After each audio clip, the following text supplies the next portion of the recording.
So Dr. Ken, he has traveled and lectured in over 40 nations worldwide. Okay. Right.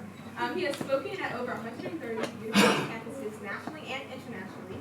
He has a Bachelor of Science in Education from Tennessee Tech University. He has a graduate school master's with Human Anatomy and Physiology, also from Tennessee Tech University. And he has a master's degree in theology from Luther Rice University. He also has a doctor of ministry degree in Christian leadership and strategic growth from Grace Divinity College. So we are super blessed to hear him talk about this is a exciting topic tonight.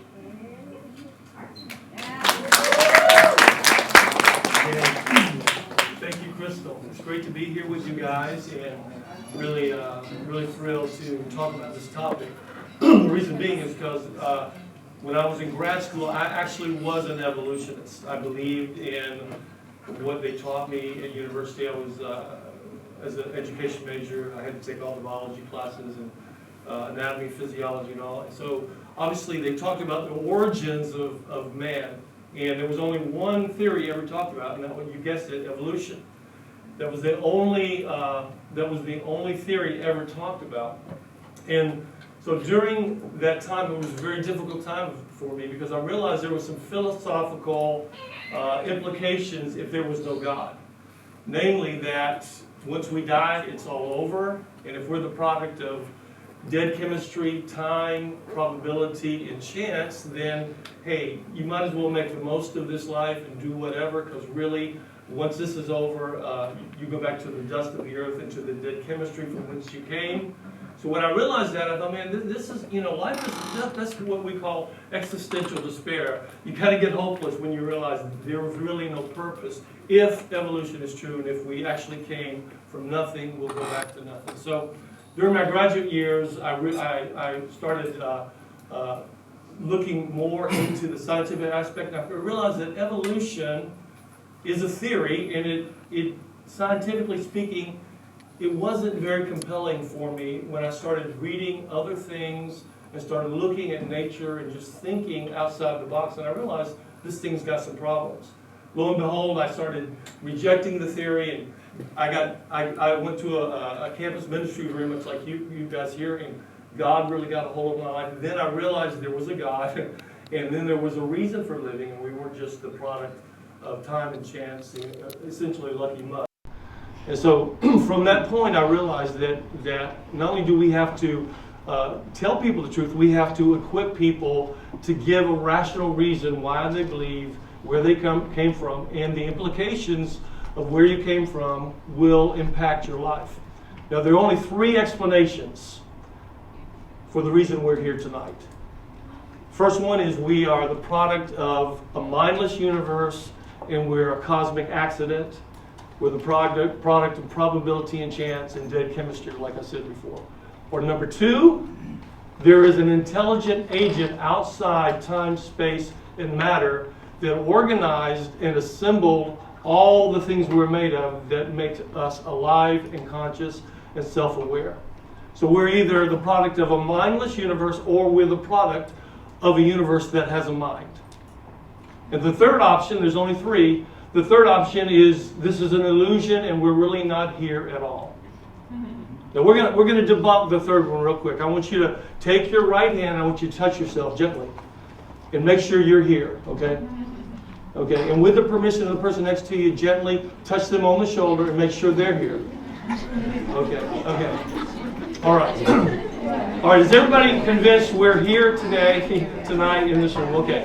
All right, so that leaves us with only 2 options. Either we're the product of evolution and a mindless universe that didn't really plan us, or we're the product of a super intellect that has agency and caused us to be put on this planet, not just to live and die, but actually we have a purpose.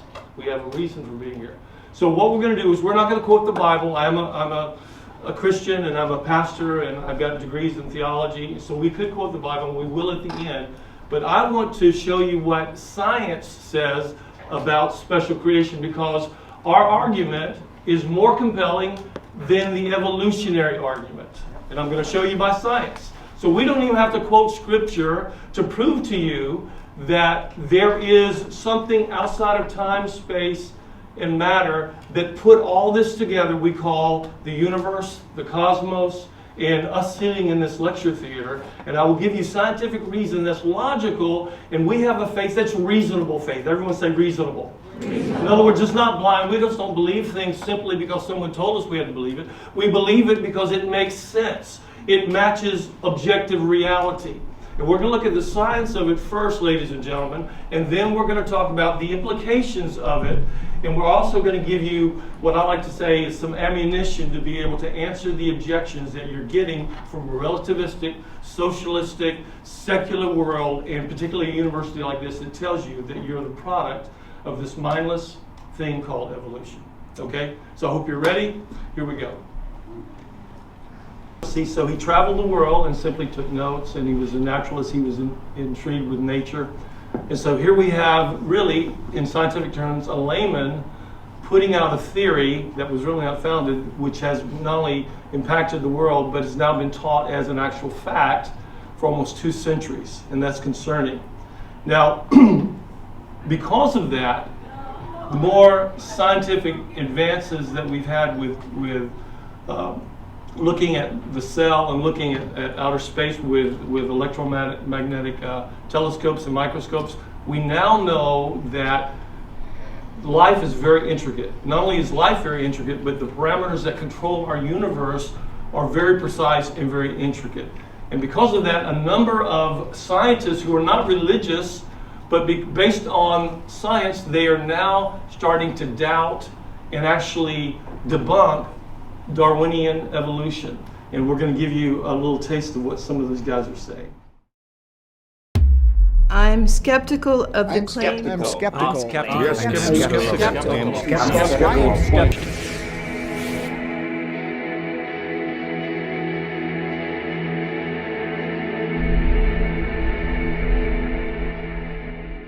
As a scientist, microbiologist, Biochemist. as a geologist, Neuroscientist. Physician. biologist, and an engineer, I think there is overwhelming evidence for intelligent design in nature. I see intelligent design in the history of life. In the genetic code of life. In the molecular machines inside our cells. In the complexity of life. In the information embedded in living things. In the operation of the human brain. In the features of the human body. In the chicken and egg causal circularity of life. As a mathematician, I see great evidence of purpose in the universe. As a molecular biologist, I see evidence for design everywhere I look, pretty much.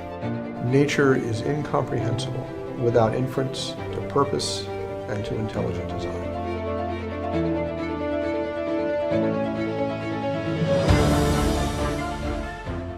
They're usually 100% of the time designed by somebody or something that has intelligent agency.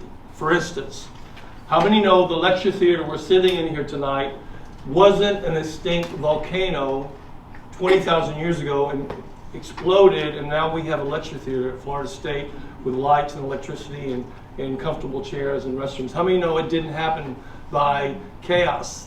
That this lecture theater was put here by engineers. We have some engineers on our panel tonight who are going to talk to you about that. They get this. You can't get order and symmetry and specific symmetry and complexity without intelligent people designing it. So we all know this doesn't happen because there was an explosion. We understand there were engineers, there were electricians, there were people who were very smart, who assembled all this matter, and were sitting in a lecture theater. That's because we know someone did it, and someone with an education did it, and that's why we have the things we call complex things that we know are real. And so when we see this kind of design in the universe, or we see it in the world, it points to an intellect. So let's talk a little bit about evolution. What exactly is Darwinism? We need to qualify our terms, but the essence of Darwinism says that the universe is the result of matter, chemistry, time, and undirected natural forces. That's it. That's a textbook definition of Darwinian evolution. And it states that all organisms, plants, and animals have evolved from common ancestors by natural selection and random mutation, which we'll talk about later. So how does that work? Well, according to Darwin, he put forth two alleged theories that cause evolution to take place. One is called natural selection, which survival of the fittest, certain advantageous traits allegedly are passed on from one animal to its offspring, causing it better to adapt and cope with the changing environment it's in. We've all heard that where things are changing because of the environment and evolution is working. We've all heard that. And if you've taken university biology classes here, you've heard it in spades. That is a theory, and that's one of the mechanisms that Darwin said brought about this evolution. The next one is random mutation. Now, if you talk to a geneticist or a microbiologist, they will tell you right off that there are genetic mutations that happen, but they are not prolific and they're not profitable. They're actually detrimental to the organism. And so Darwin, of course, before his time, they didn't have electron microscopes. He had no way to know what was happening in the cell. In fact, they thought the cell was a simple blob of protoplasm. They didn't realize it was so intricately complex in the nanotechnology in the cell to divide with DNA and RNA. It's mind-boggling how complex it is. And so they had no idea of knowing that. So he put forth this thing where random mutation, where there's genetic aberrations in the cell, which would cause an organism to change from what it is to another organism or to another species, and the slow progress of natural selection and chance mutation would bring about the advent of these new species. And the question is do we actually see that in life? Do we actually see that in reality? All right? Here are the challenges that evolution, Darwinian evolution faces. Number one, these are scientific challenges. Cannot be proven by empirical evidence or testing. In other words, we can't quantify it. No one has ever seen one species morph into a new species. It's just speculation based on conjecture. In other words, we have all this proliferation of life. It must have come from one organism, and if that's the case, then it had to have changed and morphed to all these different, birds, reptiles, dolphins, and finally man. And so the question is, can we quantify that? And the answer is no. It's not testable. It's just a theory. And we have Dr. Bob Stoney with us tonight, and he's going to expound a little bit during the panel discussion on what makes a theory not even in the same ballpark with proven scientific facts. So it cannot be proven by empirical testings. It violates the law, the second law of thermodynamics.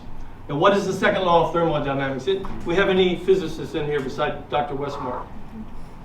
Okay, what do you think? What is it? You probably know. Yeah. Energy, that's actually the first one. Energy cannot be created or destroyed. Give her a hand, though. That was good. I mean, actually, we could say the first law of thermodynamics has been violated by evolution, because it says energy or matter cannot be created or destroyed, only changed in form or transformed from one to the other. Yet we have a whole planet full of matter and energy. The second law of thermodynamics is called entropy. It says that things run down in a closed system. Things run down. They lose energy. They start to age. They lose their ability to stay the way they were. It's like if you put a hot cup of cocoa on your table, you come back 2 hours later, it's not hot anymore. That's entropy. Guess what comes from cats? Baby kittens. You always see every species producing after its own kind. You never get a cat coming from a sheep or a parakeet or a crow. They always come, or you never get it coming from something that's dead, inorganic. It always comes from life. That's called biogenesis. So to get life in the first place, which is extremely complex, we're going to talk about that just in a minute, to get one protein molecule is extremely complex. But let alone to get an organism like a cat, a dog, or a human being, it defies logic, and it's outside the realm of probability scientifically. And we're going to prove that to you. Okay? Are you with me? Touch your neighbor, make sure they're still here. All right, let's talk a little bit about our definition. Am I going too slow or too fast? We're good, okay. All right, if you don't know what I'm talking about, that's okay. The guy next to you probably didn't either. And he's wondering, yeah, I knew that. Okay, just hang with it. We're going to answer questions, so we're going to try to clarify it for you in the end. Let's talk about terms. When we talk about evolution, what do we actually mean by that term? The word evolution means change. Everyone say change. Change. Now, we know things change, and we would call that microevolution, that like the finches on the Galapagos Island, they changed their beak size when there was a drought. Why? Because the beaks with stronger the finches with stronger beaks were able to crack the nuts and survive. The thin-beaked finches didn't have the strong beaks, so guess what? They died off. Guess who got the traits of the thick beak? The next generation, so they survived. But when the drought was over, guess what? The thin-beaked finches came back to the Galapagos Islands. But it never changed from a finch into another organism. They were still finches. That's called microevolution, and we see that with dogs. We see that with horses and cows and guppies. How many have ever seen a little Shetland pony? Okay, again, you guys need to get out a bit more. They're little tiny, and they're bred to be miniature horses, okay? I'll never forget the first time I saw a Shetland pony with a Clydesdale stallion. I mean, they're huge. They weigh a ton, 2,000 pounds. I could not believe they were the same species, but they are. They are. So variation and change is not what we would call an evolutionary change into a new species. It's microevolution with small changes, but they are still of the horse kind or of the dog kind. In fact, we know that you can get a whole array of different types of dogs. You can have a Great Dane or you can have a Chihuahua. But how many know they are still dogs? Even though they morphologically they look really different. But if you could overcome the size barrier, if they could mate, they would still produce what we would call canine species. Okay, does everybody follow me? So just because there's variation within a kind, that is not a symbol of what we would call macroevolution or the general theory of evolution, which Darwin purported and which you hear about in your biology class every term. All right? So let's talk about macrobiology. Macrobiology is the thing that says, look, it's going to change into a brand new species. I talked to several paleontologists, anthropologists. We don't have one fossil record where we see a transitional form or an intermediate form changing from one species to another. Not one. Not one. Now, if Darwin was right, he said the fossil record would confirm that all these species had emerged from one common ancestor. Yet after all this time looking and 300 years after, 200 years after Darwin, we still don't have one transitional form in the fossil record signifying the change from one species to another. Guess what? There's no scientific evidence for it. Why are we accepting it as if it is fact? That's the question. So when we talk about, when you hear stuff, everyone here has a grid. It's like rose-colored glasses. Anybody ever had rose-colored glasses? You put it on, everything looks red in tint, doesn't it? If you were to take yellow-tinted glasses and put those on, they would be tinted yellow, so things would appear yellow. Can I tell you, we all have filters that we hear things through, and these are called presuppositions that we filter facts through. And let's talk about that for a second. When you have a presupposition, similar design equals similar origin, then it's easy to believe that if this animal looks like that animal, they must be related. Therefore, evolution is working. But if we have the right presupposition, we understand that's not true. So let's look at the right presupposition.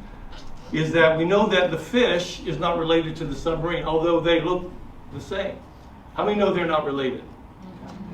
How do you know that? Well, you've insulted the fish if you think, you say he's compared to a submarine. One is a biological organism, the other one is a man-made mechanism. Yet they both have the same design. They can swim underwater. They can motivate themselves through the water. They don't have to come to the surface, except for a long while after the submarine has to. But they can stand submerged for a long time.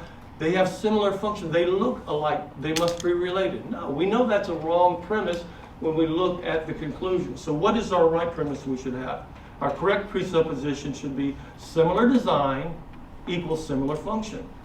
In other words, if you see a dragonfly and then you see a helicopter. You don't think they're related. I hope you don't. But you realize whoever made the dragonfly made it so that it could hover, it could go backwards and forwards. Guess what?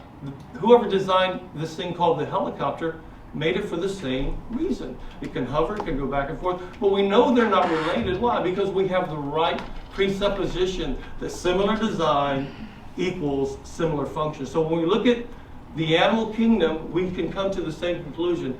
It doesn't mean they're related necessarily, but it means that whoever designed this creature also had the same design for another creature because the function is similar. Everybody with me? That's a good point, by the way. Let's talk a little bit about human evolution before we get into the video portion.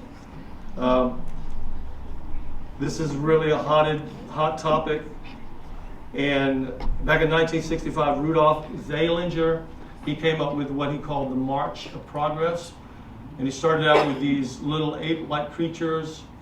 And he's an artist, by the way, for New York Times. He's not a paleontologist or an archaeologist or an anthropologist. He's an artist. And he used his artistic license to paint and draw what these intermediate links would be like. And we call them the missing links. And of course, because of that, everyone thinks, well, this is evidence because they certainly look alike. And one of the links that he introduced to us was Lucy. Forgive Lucy, she forgot to put her bathing suit top on, but anyway. So the introduction to human evolution is that here is Lucy, who was discovered in Tanzania in a gorge where there was 40 pieces of shard bone they put together, and the Leakeys, Jane and Louis Leakey, put her together and called her Lucy after the Beatles song, Lucy in the Sky with Diamonds. And they became famous overnight, got all these grants, and they became curators of a museum in Africa because of this great discovery. And not only that, the Smithsonian Institute, then they started putting together these alleged missing links, and Lucy was one of the ones. So from the bones, from the bones and the shard pieces of remains they found at the dig in Tanzania, they imagined what Lucy would look like if she had skin and fur and she stood upright, okay? Notice she stands upright, she's walking like a human, but she has a very ape-like or simian face. All right. Now what they didn't tell us is that in 1958, they found at this dig 4 pieces of Lucy's skull. And the 4 dark shaded parts of the skull are the original fragments that were in the dig.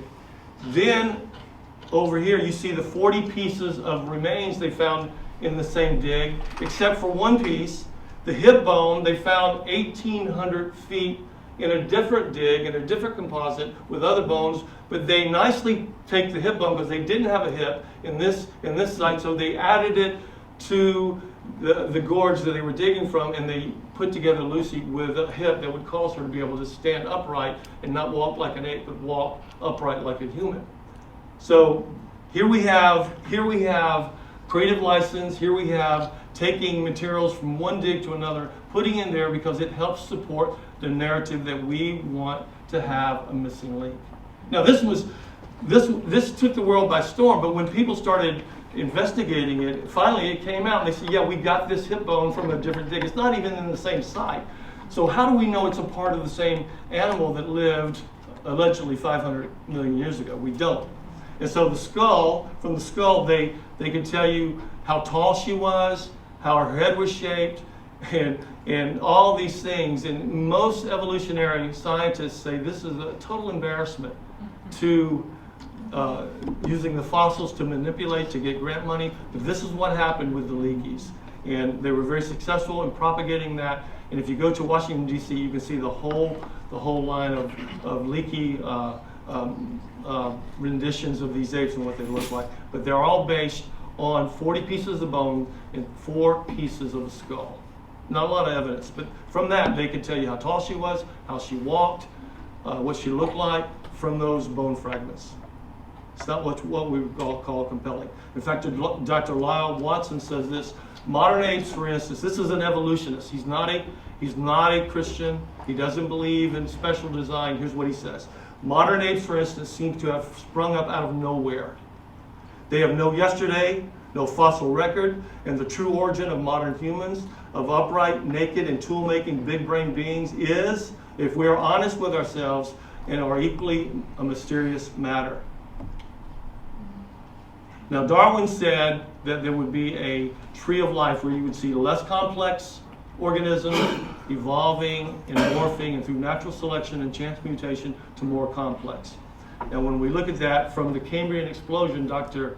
Jonathan Wells, who I've met, is a tremendous man who's got 2 PhDs. He explains why that is not so. The branching tree pattern of Darwin's theory is actually not seen anywhere in the fossil record unless we impose it with our own minds. So the Cambrian explosion is the most dramatic refutation of the tree of life.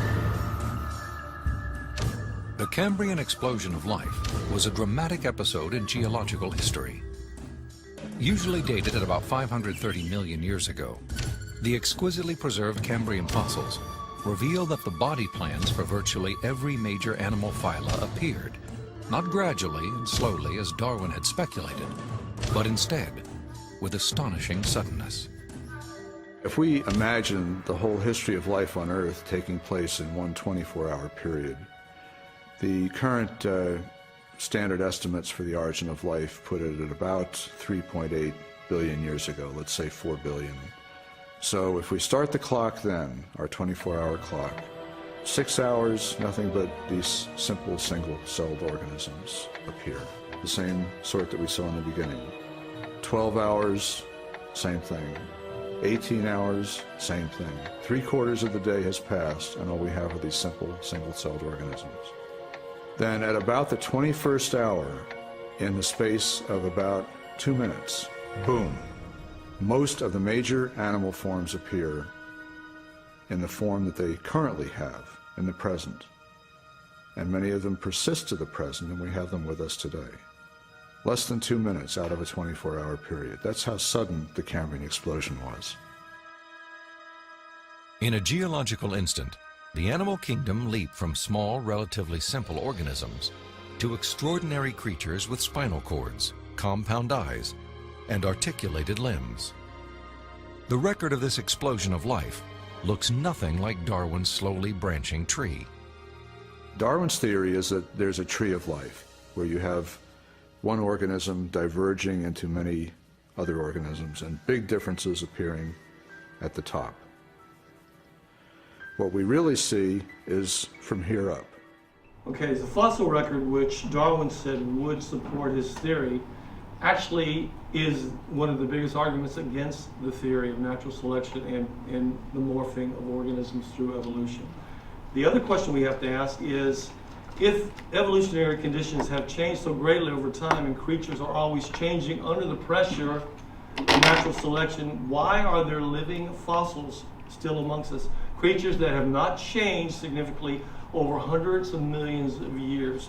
Animals like crocodiles, alligators, dragonflies, and cockroaches have not changed over millions of years. And we have to ask ourselves, if evolution is working on all of organisms, certainly these organisms would change. But when we go back 100 to 120 million years in the fossil records, alligators, crocodiles, and dragonflies are morphologically same as the same that we have today walking amongst us. Curious, isn't it? Let's talk about irreducible complexity. Now, irreducible complexity, I'm going to explain it to you because it's kind of a hard thing to grasp. Irreducible complexity means you got to have a battery in your car. You have gas, you have a brand new car, but if you don't have a battery, what will happen with that car? Will it go anywhere? No. See, all these parts must be present and working for the car to work. You could have a battery, but if you don't have a key to your car or the ignition for your car, guess what? You're not going anywhere. Why? Because all these components must be there and operating. They're irreducibly complex, and they have to be there at the same time.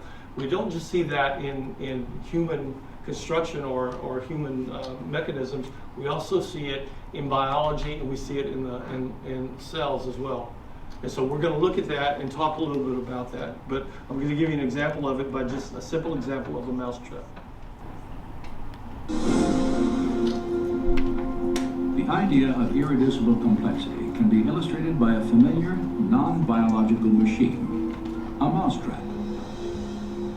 The trap is composed of 5 basic pieces: a catch to hold the bait, a strong spring, a thin bent rod called the hammer, a holding bar to secure the hammer in place, and a platform upon which the entire system is mounted. If any one of these parts is missing or defective, the mechanism will not work. All components of this irreducibly complex system must be present simultaneously for the machine to perform its function, catching mice. Okay, we get that. Now let's bring it over to the to the insect or biological life and see how it works. There's this creature called the bombardier beetle, and it is an amazing creation because of what it does. It defends itself by shooting out a steamy, hot vapor to any predator or enemy that's trying to devour it. And we'll look at it, and it is quite complex, and you can see here from the video.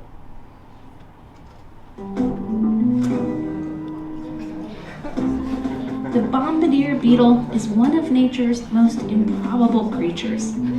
For some, it throws a monkey wrench into the whole idea of evolution.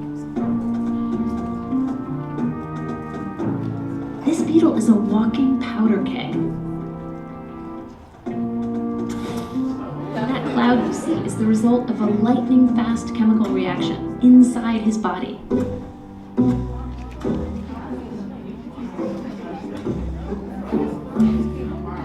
When attacked, the beetle sets off the explosion, releasing a boiling hot, stinging poison that sends his enemies running.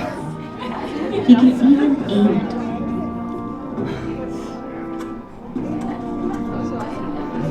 This potent mixture inside the beetle is made up of 3 main ingredients. Mix the first 2 of them together and nothing happens, but throw in the third and boom! So the beetle has a trick. He keeps these ingredients separate inside his body. From an evolutionary standpoint, that's what's interesting. In fact, people have been scratching their heads over this for decades. How did this complex system evolve over time? Wouldn't earlier generations of beetles have blown themselves up like a bunch of amateur bomb makers? To some, this beetle's very survival is proof that the whole theory of evolution is wrong. Okay, you see the problem we've run into here. Let's look at the example of the bombardier beetle in the abdomen. It has hydrogen peroxide in one chamber. It has hydrogen quinine in the other chamber, and then has an enzyme in a holding chamber where they mix it together. Now, if you mix it together, before that, it's going to explode the bug.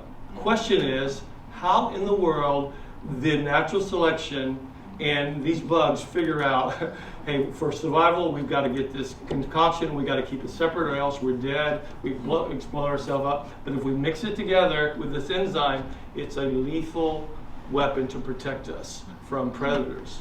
So we understand this isn't just one example. The animal kingdom and biological life is full of irreducible complexity, that if you don't have all the components there at the same time, nothing works. Nothing happens. So it has to be there. So this bit by bit natural selection of small incremental changes is simply not a part of biological science, no matter how much you want to stretch it. We just can't see it. Now we're going to go to something a little more complex, and it's echolocation of the domain. Echolocation requires several component parts, each designed for a specific function. When integrated, they form the most efficient sonar system on Earth, natural or man-made. Dolphins have no vocal cords, yet they produce a wide range of sounds. The process is pneumatically driven, controlled by the flow of air.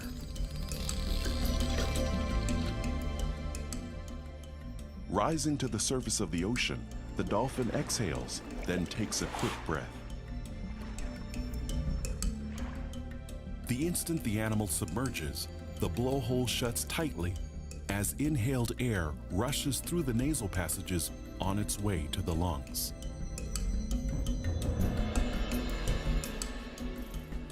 The engine that drives sound production is the larynx, a piston-like organ covered by muscles. It controls the flow of air through twin passages in the skull, each sealed by a retractable plug. When the larynx is pushed upward, the nasal plugs automatically open and air moves freely toward two sets of flaps called the phonic lips. The phonic lips are the main sound generators, and they're designed to work individually or in unison. When the pressurized air hits the lips from below, they vibrate rapidly and produce bursts of the high and low frequency clicks at rates up to 2,000 clicks per second. It's an action that's been compared to the vibrating lips of a trumpet player blowing through the mouthpiece of his instrument. Once air passes through the phonic lips, it is stored in pairs of inflatable sacs. When these sacs are full, they quickly deflate as muscles squeeze the air back down the system, past the open nasal plugs, and back into the lower cavities of the skull. Responding to the change in pressure, the larynx retracts, creating space for the recycled air. When the skull cavity refills, the larynx elevates to increase the air pressure. This triggers the nasal plugs to open, and a new cycle of clicks begins. By recycling the inhaled air, the dolphin can delay having to surface for another breath. That way, it can continue to echolocate for more than 10 minutes. This entire system operates with critical balances and regulation. Every component has to work perfectly within fractions of a second. Using that argument alone, and then the other theories that we talked about, violation of Darwinian evolution, of second law of thermodynamics, etc., we understand that the fact that nothing can't cause something, it violates the cosmological argument. And here's what we have to conclude. Now, we're not quoting the scripture yet, but we will. This lines up exactly with what the Bible says thousands of years ago that God did in order to bring what we call creation into existence. You see, there was a big bang. God said, in the beginning, God created the heavens and the earth. Can I tell you something? If there's a big bang, you must have a big banger. Okay? You've got to have a first cause. And because there's no matter, time, or space, it must be beyond matter, time, and space. It must be a super intellect that has superpower. Wonder what best describes that kind of creator, the word God. And so we come back to the same conclusion because of science, because of logic, and because it's reasonable. The idea that we are specially created by a creator that has a purpose and a reason for us on the earth. We are not cosmic accidents. We are not lucky mud. You're not just living for 30 or 40 or 50 or 80 years and then die and go back to nothing. The one who put you here, the one who caused you, the one who put us here, actually has a purpose. The best way to know your purpose is find out why or who made you. And when you know your purpose and when you know your reason for living, all of a sudden life makes sense. All of a sudden this thing called purpose makes sense. Let's talk a little bit more about that. One last thing, we're going to do our Q&A, but let's talk about fine-tuning. We're going to talk about just the fine-tuning of the universe, which is very, very much supports our hypothesis here. From galaxies and stars, down to atoms and subatomic particles, the very structure of our universe is determined by these numbers. These are the fundamental constants and quantities of the universe. scientists have come to the shocking realization that each of these numbers has been carefully dialed to an astonishingly precise value, a value that falls within an exceedingly narrow, life-permitting range. If any one of these numbers were altered by even a hair's breadth, no physical, interactive life of any kind could exist anywhere. There'd be no stars, no life, no planets, no chemistry. Consider gravity, for example. The force of gravity is determined by the gravitational constant. If this constant varied by just 1 in 10 to the 60th parts, none of us would exist. To understand how exceedingly narrow this life-permitting range is, imagine a dial divided into 10 to the 60th increments. To get a handle on how many tiny points on the dial this is, compare it to the number of cells in your body, or the number of seconds that have ticked by since time began. If the gravitational constant had been out of tune by just one of these infinitesimally small increments, the universe would either have expanded and thinned out so rapidly that no stars could form and life couldn't exist, or it would have collapsed back on itself with the same result: no stars, no planets, and no life. Or consider the expansion rate of the universe. This is driven by the cosmological constant. A change in its value by a mere 1 part in 10 to the 120th parts would cause the universe to expand too rapidly or too slowly. In either case, the universe would, again, be life-prohibiting. Or another example of fine-tuning. If the mass and energy of the early universe were not evenly distributed to an incomprehensible precision of 1 part in 10 to the 10 to the 123rd, the universe would be hostile to life of any kind. The fact is, our universe permits physical, interactive life only because these, and many other numbers, have been independently and exquisitely balanced on a razor's edge. Wherever physicists look, they see examples of fine-tuning. The remarkable fact is that the values of these numbers seem to have been very finely adjusted to make possible the development of life. If anyone claims not to be surprised by the special features that the universe has, he's hiding his head in the sand. These special features are surprising and unlikely. What is the best explanation for this astounding phenomenon? There are 3 live options. The fine-tuning of the universe is due to either physical necessity, chance, or design. Which of these options is the most plausible? According to this alternative, the universe must be life-permitting. The precise values of these constants and quantities could not be otherwise. But is this plausible? Is a life-prohibiting universe impossible? Far from it. It's not only possible, it's far more likely than a life-permitting universe. The constants and quantities are not determined by the laws of nature. There's no reason or evidence to suggest that fine-tuning is necessary. How about chance? Did we just get really, really, really, really lucky? No. The probabilities involved are so ridiculously remote as to put the fine-tuning well beyond the reach of chance. So, in an effort to keep this option alive, some have gone beyond empirical science and opted for a more speculative approach, known as the multiverse. They imagine a universe generator that cranks out such a vast number of universes that, odds are, life-permitting universes will eventually pop out.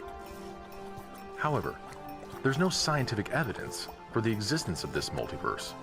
It cannot be detected, observed, measured, or proved. And the universe generator itself would require an enormous amount of fine-tuning. Furthermore, small patches of order are far more probable than big ones. So the most probable observable universe would be a small one, inhabited by a single, simple observer. But what we actually observe is the very thing that we should least expect: a vast, spectacularly complex, highly ordered universe, inhabited by billions of other observers. So even if the multiverse existed, which is a moot point, it wouldn't do anything to explain the fine-tuning. Given the implausibility of physical necessity or chance, the best explanation for why the universe is fine-tuned for life may very well be. It was designed that way.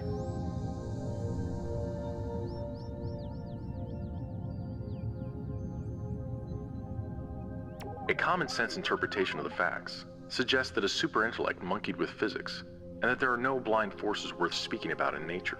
The numbers one calculates from the facts seem to me so overwhelming as to put this conclusion almost beyond question.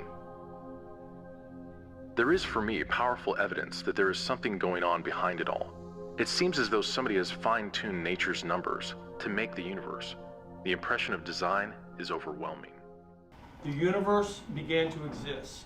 We already know that from Edwin Hubble in 1929, where he looked at the celestial bodies and there was a red shift. They were moving away from the observer. The whole universe is moving away. So he concluded that there was a time in the finite past where the universe was a singularity and became unstable. Now it's moving out at the speed of light all around us. He proved that scientifically. In fact, Albert Einstein, when he went to the Mount Wilson Observatory and looked at the telescope, he said, the universe had a beginning, therefore there is a creator. Okay? So the point being is that everything that begins to exist, someone made it. And here's the catcher. The effect, what has been made, cannot be greater than the cause. In other words, whoever made that chair you're sitting in is more complex than the chair you're sitting in. Whoever made that cell phone you're Googling on right now, or you're texting a message on right now, the engineer who made it is more complex than the effect. You understand? So whoever made life, by definition, has got to be more complex, more intelligent than the object which he or it made. You see? This is logic. And this is the cosmological argument, and we're going to present it to you.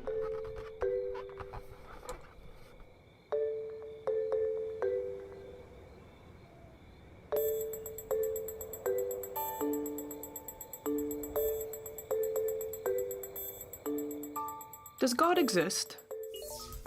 Or is the material universe all that is, or ever was, or ever will be? One approach to answering this question is the cosmological argument. It goes like this: whatever begins to exist has a cause. The universe began to exist, therefore, the universe has a cause. Is the first premise true? Let's consider. Believing that something can pop into existence without a cause is more of a stretch than believing in magic. At least with magic, you've got a hat and a magician. And if something can come into being from nothing, then why don't we see this happening all the time? No, everyday experience and scientific evidence confirm our first premise. If something begins to exist, it must have a cause. But what about our second premise? Did the universe begin, or has it always existed? Atheists have typically said that the universe has been here forever. The universe is just there, and that's all. First, let's consider the second law of thermodynamics. It tells us the universe is slowly running out of usable energy, and that's the point. If the universe had been here forever, it would have run out of usable energy by now. The second law points us to a universe that has a definite beginning. This is further confirmed by a series of remarkable scientific discoveries. In 1915, Albert Einstein presented his general theory of relativity. This allowed us, for the first time, to talk meaningfully about the past history of the universe. Next, Alexander Friedmann and George Lemaitre, each working with Einstein's equations, predicted that the universe is expanding.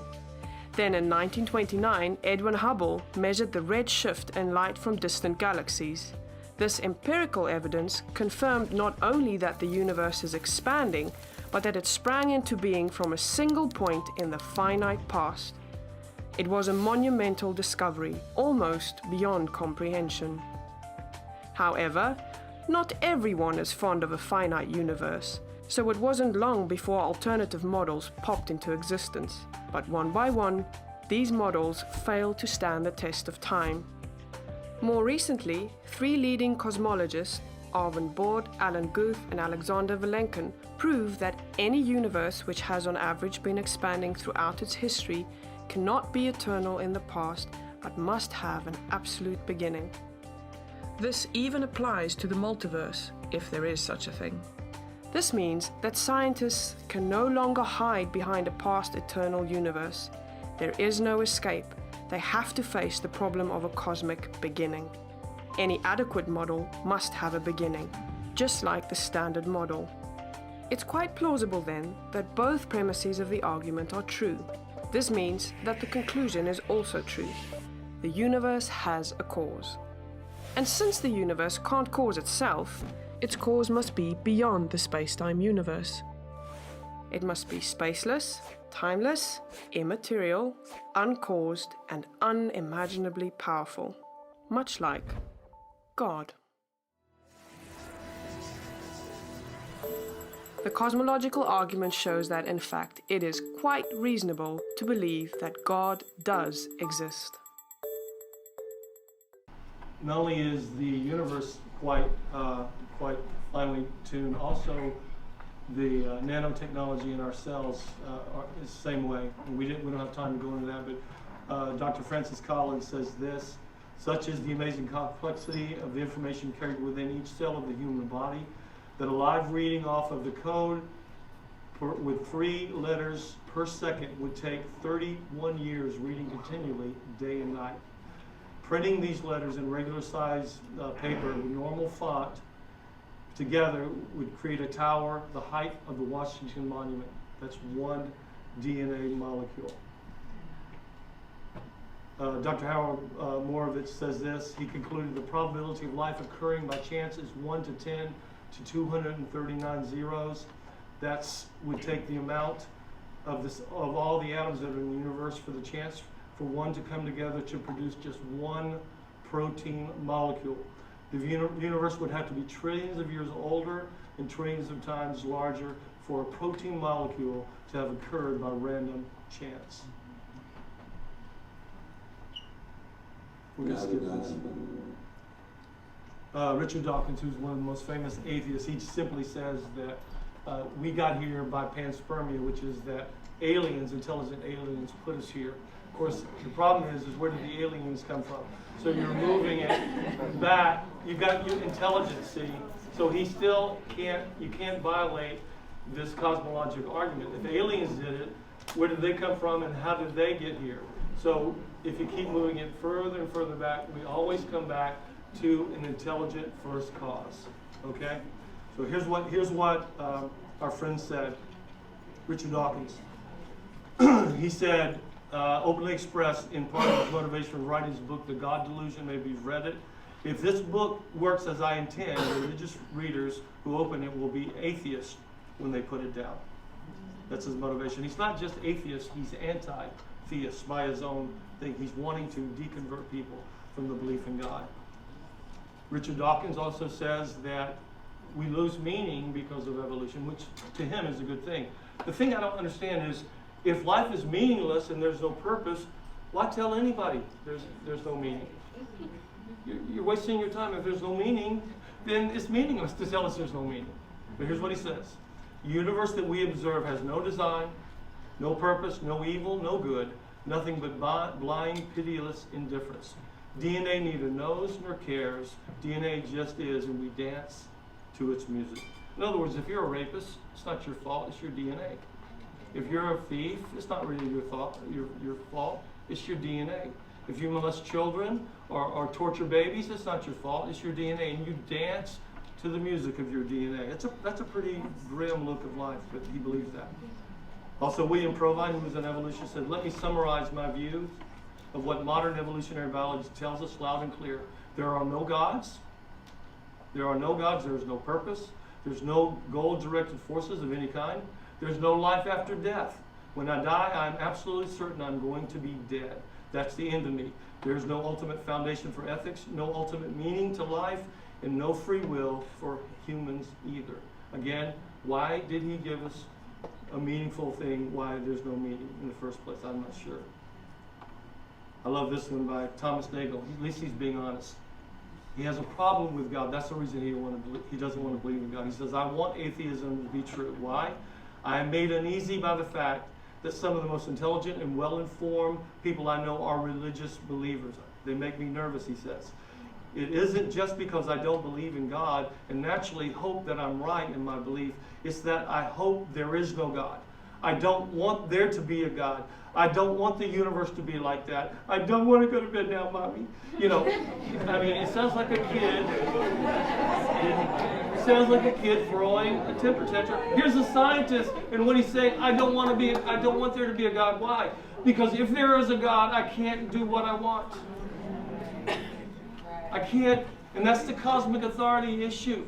Is that when there is no police officer, you can go 85 miles an hour in the speed zone that says 45. But when there's a highway patrolman, guess what? Busted, baby. And guess what? I'd rather there not be a highway patrolman when I'm breaking the law. That's where people are at. It's not science that informs their theology. It's their own moral behavior. And that's the culture we live in. A man's behavior dictates his philosophy and his morality of life. You see? And that's where we're at. And at least these guys are honest. No divine foot in the door. Dr. Richard Leotonin said, our willingness to accept scientific claims that are against common sense is the key to our understanding of the real struggle between science and the supernatural. We take the side of science in spite of its failures to fulfill many of the extravagant promises of health and life, in spite of its tolerance of the scientific community for unsubstantiated just those stories, because we have a prior commitment, a commitment to materialism. In other words, we don't want God. We don't want a supernatural. So the reason we can accept all these crazy ideas about evolution and how we got here is because we've got to be committed to a philosophy that says there is no supernatural. There is no metaphysical being that put us here. What does Darwinian materialism conclude? Number one, the cosmos is all there is. It's all that exists. Humans are just complex biochemical machines. There are no absolutes. There's no right or wrong. All morality is situational and changing. Death is the absolute end of a person. These are the philosophical and sociological conclusions if you believe in Darwinian evolution. And we want to follow the evidence, don't we? The Bible says that, come, let us reason together. Isaiah chapter 1, verse 18. Come, let us reason together. God has given us a brain. He's given us the intellect to reason and actually comprehend Him and His creation. Here, Robert Gastro said this, for scientists who have lived by faith in the power of reason, the story ends like a bad dream. He has scaled the mountain of ignorance, and he is about to be conquered the highest peak, and he pulls himself up over the rock. He is greeted by a band of theologians who have been sitting there for many centuries. In other words, the fact that there is a God and that theology teaches there is a uncaused first cause that we call God is absolutely true. In fact, Scripture says this, the heavens are telling the glory of God. Their expanse is declaring the work of His hands. Day and night pours forth speech, and might reveals knowledge, and there is no speech, nor are there words, their voice is not heard, their sound has gone out from all the earth, and their utterance to the end of the world. You know how I know there's a God? Because there's a creation. You know how I know there's a God? I've seen a baby born. You know how I know there's a God? I've seen people who were drunkard, drug addicts, womanizers get reformed. Not because they got psychological counseling, but because God encountered their life. That's how I know there's a God. It's not just scientific. I've seen people's lives change. Many of you in here have seen that too. Romans says this. Here's the problem. Romans 1:18. For the wrath of God is revealed from heaven against all ungodliness and unrighteousness of men who suppress the truth in their unrighteousness, because that which is known about God is evident to them. How is it evident? Since the creation of the world, His invisible attributes, His eternal power, and divine nature have been clearly seen, being understood through what He has made. Therefore, they are without excuse. You know why I know there's a God? There's a creation. If there's a creation, there's got to be a creator. It's logical. God's put that truth in you. You don't even have to have the Bible. You don't even have to have a degree from a university to know there is a God. Children know that. They understand that. Why? Because God's put that sense in us. It's called sensus divinus, which means there's a divine sense of a God. Even babies, you don't have to teach them there's a God. They believe it. Why? It's in all of us. And nature confirms that as we look at the creation. And I just want to say, I know probably the vast majority of you in here are Christians. But for those who are not, or those who are a little bit skittish of taking your Christianity to the public, I want you to know something. We have a very compelling argument. We have good ammunition to believe in the God of the Bible. It's not just, well, that's science over here, and you guys keep your religion on Sunday and don't bother us. No. Let me tell you something. God is the creator of everything, even science. And so we're meant to be, as agents of God, we're meant to be apologists. We're meant to destroy speculation, imagination, and every lofty thing raised up against the knowledge of God. That includes the theory of evolution, because it is a theory. So we've talked a lot tonight. We're going to talk a little bit more, but I want to pray for you before we take a break. Would you bow your heads, please? Father, I thank you so much for this group. I thank you, Lord, that you've given us a lot of information, a lot of ammunition to go forth. And Lord, I pray that we would be encouraged to be able to use this information, to be able to talk to our friends and family about the fact that science actually supports special creation that the Bible talks about. Thank you for this information, Lord. Let us go out and use it and wield it wisely. And we thank you for it in Jesus' name. Amen. 4 panelists, and they are all very much qualified to be here. So we're gonna go from Pastor Ken, Dr. Ken, who gave us the amazing lecture. And next we have Dr. Bob Sony. Yeah. Dr. Bob Sony earned his Bachelor of Science degree in Mechanical Engineering from Georgia Tech University. Okay. Dr. Sony received his medical degree from the Medical College of Georgia and served his internship at the University of North Carolina. Okay, sir, yeah. He also served his residency for dermatology at the Bauman Gray School of Medicine of Wake Forest University. Yeah. Dr. Sony is board certified with the American Board of Dermatology and has been practicing medicine for over 20 years. Next, we have Dr. David Westmark. He earned his Bachelor's of Science degree in Physics and Master's degree in Physics both from FSU and PhD in High Energy Physics, also from Florida State. Dr. Westmark was awarded the Dirac Fellowship for Outstanding Research Award for his work in physics.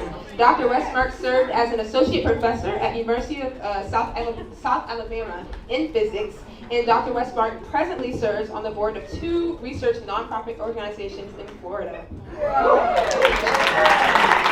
And last but certainly not least, Miss Candace Toast.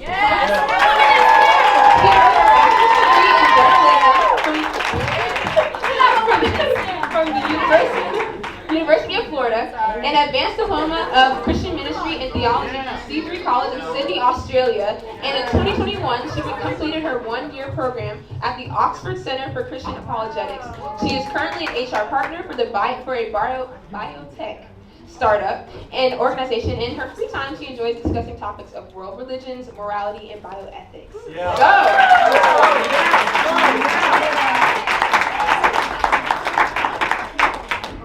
Ariana. Oh, there's never mind. Okay, so just a reminder, you guys can scan the QR code and ask any questions, but now we will kick it off for live questions. Anybody would like to start us off? Oh, go ahead, Miss Monica.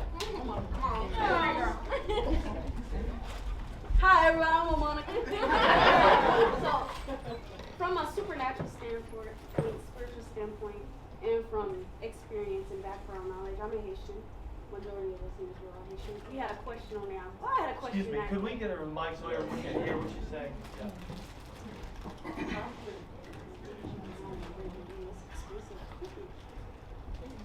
Yes, I was saying from a supernatural standpoint as well as spiritual standpoint and experience and background, I'm Haitian. I posed a question to my fellow Haitians outside that are familiar with these things. One of the theories stated something about one species cannot transform into another. Well, the majority of us Haitians know about loup-garous. I don't know how to translate that in English, but it's like, yeah, it's like a voodoo thing where a human turns into an animal. So how would you explain that? Because I've seen it myself.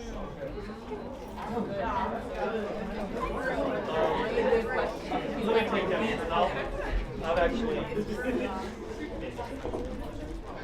I've actually been to the Caribbean, and I've actually experienced the witchcraft that many Jamaicans and Haitians and some of the Caribbean people practice. It's a real thing, but it's spiritual.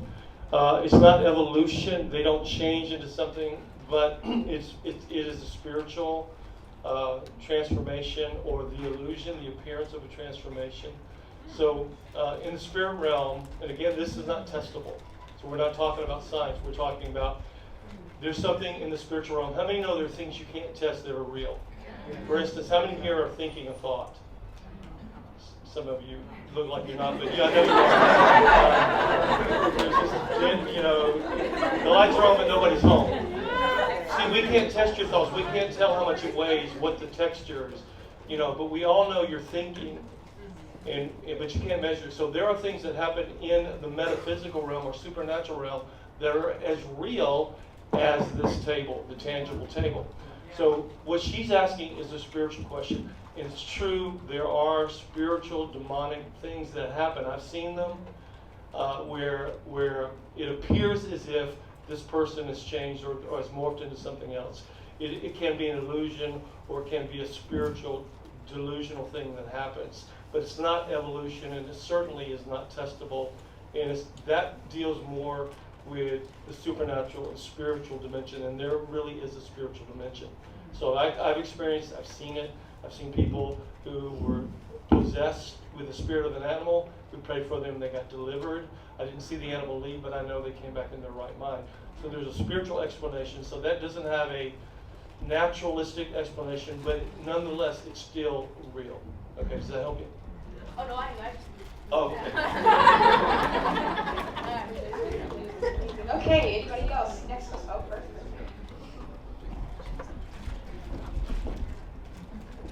Good evening, everyone. Hope you guys are all having a great night. My name is Aileen, and my question I have to you is more so about natural selection and adaptability within like geographical locations, right? So whenever you were talking about, the birds on Galapagos Island, right, and they had like the different, beaks and stuff, right? So if I don't have a long enough beak to get food, right, I would die out, just like you said. And to me, that's like survival of the fittest. And I also think about, people who stay within different, locations around the world, right? So if I lived in Africa, it's very hot there, I would have to essentially, like learn how to adapt to that heat. Whereas I know that if I went there, I know that I feel like I wouldn't survive, And I'm Haitian, and I've been to, Haiti multiple times before. And, every time I go there, like, the mosquitoes, like, they just get to me every time. The heat is just terrible. But my family members, they're able to sustain that. And to me, I felt like if I just kept getting bitten, I might get malaria or something, and I might die out. Whereas with them, it's like, they're fine. So, and I think about people who probably like stay in Alaska, how are they able to, make like igloos and those type of things. And yes, I understand, they're able to adapt to that, but if someone from a different location was to go there, they would die out because, again, survival of the fittest and natural selection. How does that, tie into, what, God says about that? Right. Candace, you want to answer that? I'll make one comment about it. Right, talking to you. Right here. No, I think that's an excellent question. And I think one of the things that, because I just have an anecdote to share from something I share with my patients, I think, as most of you all know, I'm a dermatologist. And so I think you're really speaking to this concept of, that Dr. Du referred to, of microevolution and changes within species versus macroevolution. And so, one of the things I deal with principally in my practice is skin cancer, and I deal with a certain type of a patient, and I see a lot of patients, for example, that their ancestry, to make your point, is from England and Europe, and then their grandfather, say, moved to Florida. Now they've been out in the sun all this time, and they're growing skin cancers. And one of the things I try to illustrate to them is if you look on a globe, and if you look at Tallahassee, Florida, and spin the globe around, just keep your finger right where it is, you'll get to Iraq. And I sit there and I say, now the typical person that's lived thousands and thousands of years in the Middle East and in Iraq or India, we have brown skin. We have skin that has adapted to life closer to the equator. You guys, with your ancestors just a few hundred years ago, came and you still have your very fair complexion. It's not adapted to life in Florida. I said, if you could live to see it in a couple thousand years, your great grandchildren will be brown because their skin is going to adapt to protect themselves. I think you're speaking to microevolution, and that changes, just like Dr. Du mentioned. The finches grew thicker beaks, but then when it became less advantageous to do so, then the thinner beaks prevailed. And so we see that all the time in things like height, strength, speed, skin color, but that's all microevolution. And God gave us the ability to adapt because our circumstances change and the earth can change. Excellent. Yeah, and that's a great question. And I think that the reality is that what are the people, when you go back to Haiti, are they still your relatives? Are they still humans, or have they changed into something else? Yeah, the point is there's a wide variation of genetic drift within a kind from, like, how can a dog be a dachshund and a Great Dane and they're still the same dog kind? So just because there's wide variation in genetic drift in a kind doesn't mean that supports evolution, particularly natural selection or chance mutation. They're still dogs. So we don't have new species, we have variation within a kind. And so I think that's what you're addressing. So it's micro evolution, if you want to use the term, but it's not real general evolution, which is what we're being taught. Does that help?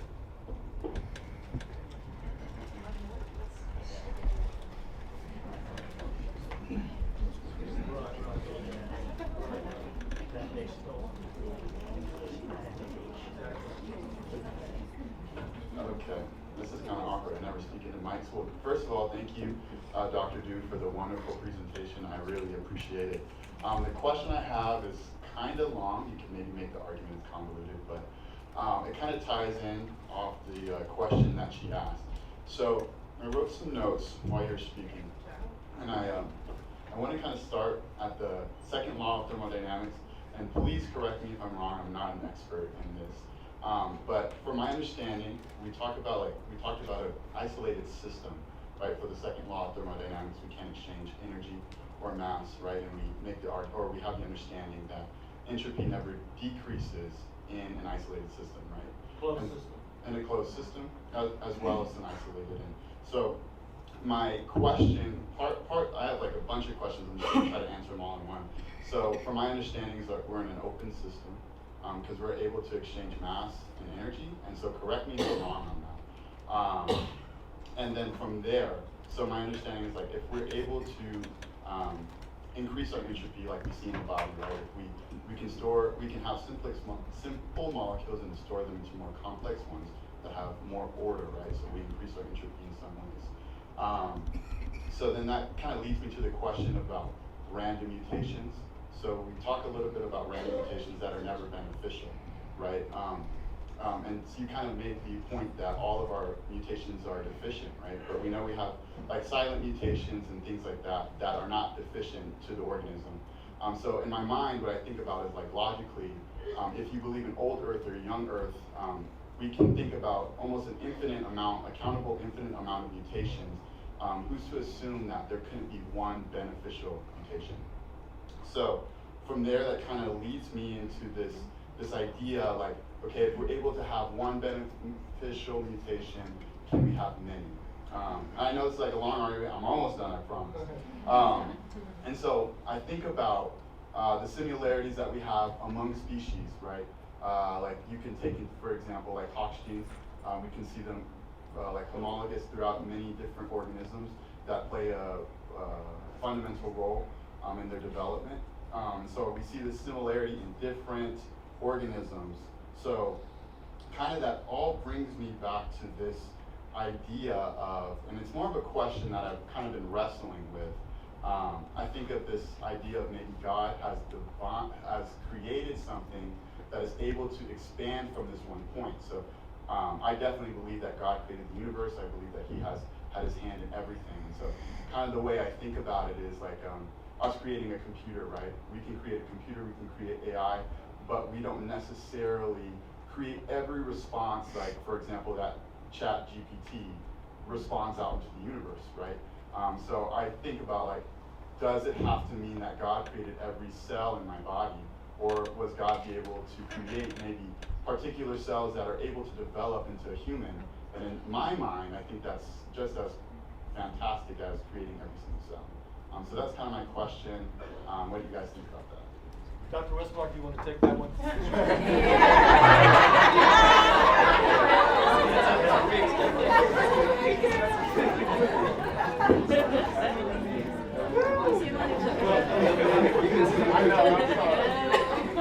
That's a very good question. Starting in order from what I can remember of it. Second law of thermodynamics. It is true in an open system that you can get temporary reprieves from the second law of thermodynamics by exchanging energy with stuff outside the system. That's what it means to be an open system. You can exchange stuff with whatever's outside of your system. So for instance, like you go home, you clean up your room, you've reduced entropy, not increased it.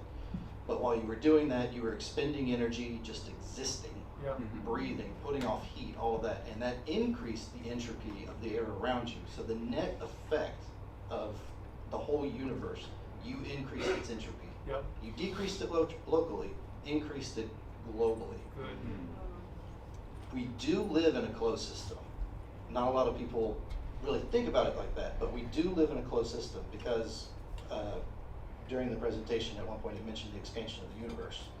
The universe is expanding actually faster than the speed of light now, and it's speeding up, which means that there is less and less and less matter and energy available to us. So there is literally no way for us to ever get beyond that unless we discover like warp drives or something. Excellent. So, but normal physical matter and energy cannot get to us from beyond that barrier. So there is a hard barrier. So we do live in a closed system, which means that the net entropy of the universe will increase.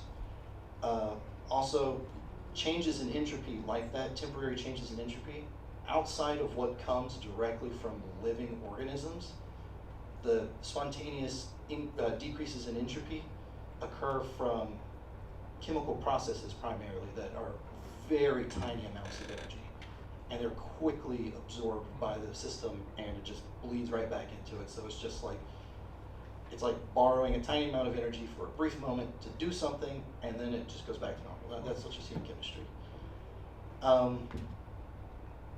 However, what we're talking about when it comes to macroevolution, people changing into, or things changing into other things, we're talking about enormous amounts of information and energy, and it happening over very minuscule time spans, relatively speaking. And so the time is not on your side, physics isn't on your side.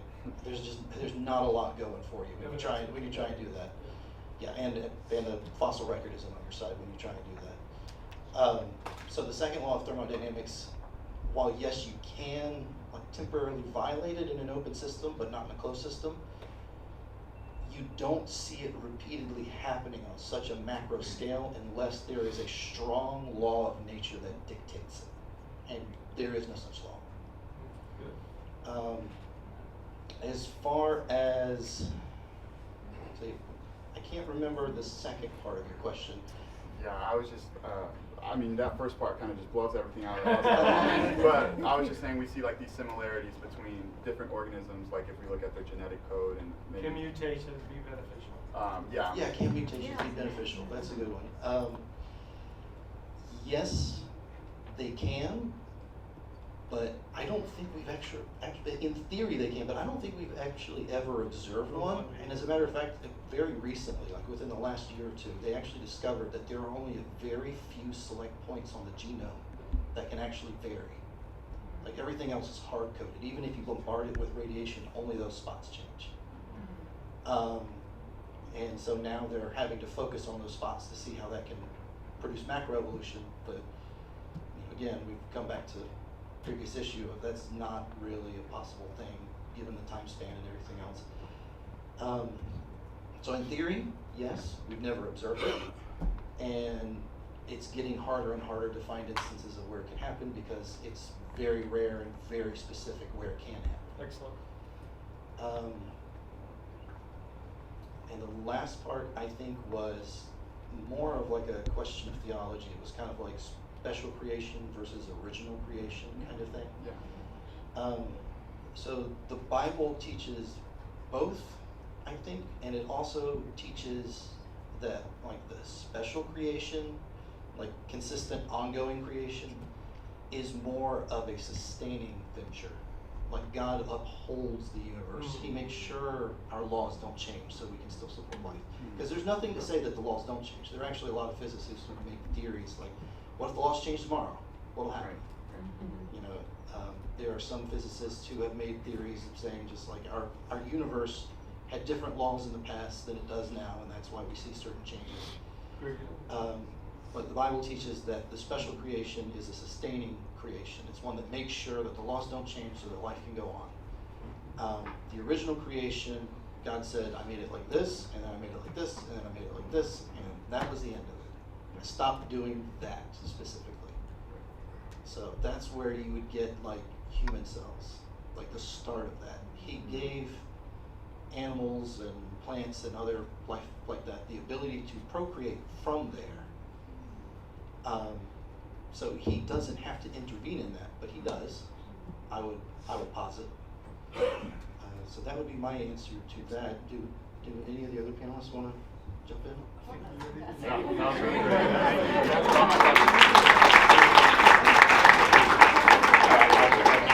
You know, I mean, contrary to what Hollywood turns out, there are no amazing X-Men in your future, people. I hate to tell you.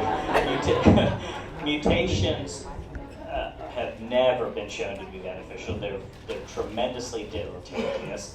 As someone who sees people with genetic disorders all the time, there are, and you might say, and many of them you don't even know about because they're fatal in utero, in the womb. And then, you know, one example, you know, and just wanted to comment on this because a young lady over here mentioned it earlier. She mentioned malaria. You know, the one mutation that's sometimes given as an example is, and forgive me if I have the codons wrong, but I think, you know, in the DNA of some of the populations in Africa, one of the DNA cytosine, I think, is replaced with a guanine, and it's supposed to, that blood is supposed to have somewhat of a slightly protective effect against malaria. But guess what? That same genetic mutation is what produces what? Anyone in the room know? Sickle cell. So that is a drastic cost to pay for slight. So in the end, it's just like David was mentioning, some of these things come at costs, and the best thing is to try to transcribe the DNA as it's given. I think one way people talked about it is translating your DNA is a little bit like translating the Bible. I mean, we have all these different Bible translations, and it's like, if you don't do it just right, sometimes you can still get the gist of the message, but you're always better off translating it down to the minutia. Excellent, excellent.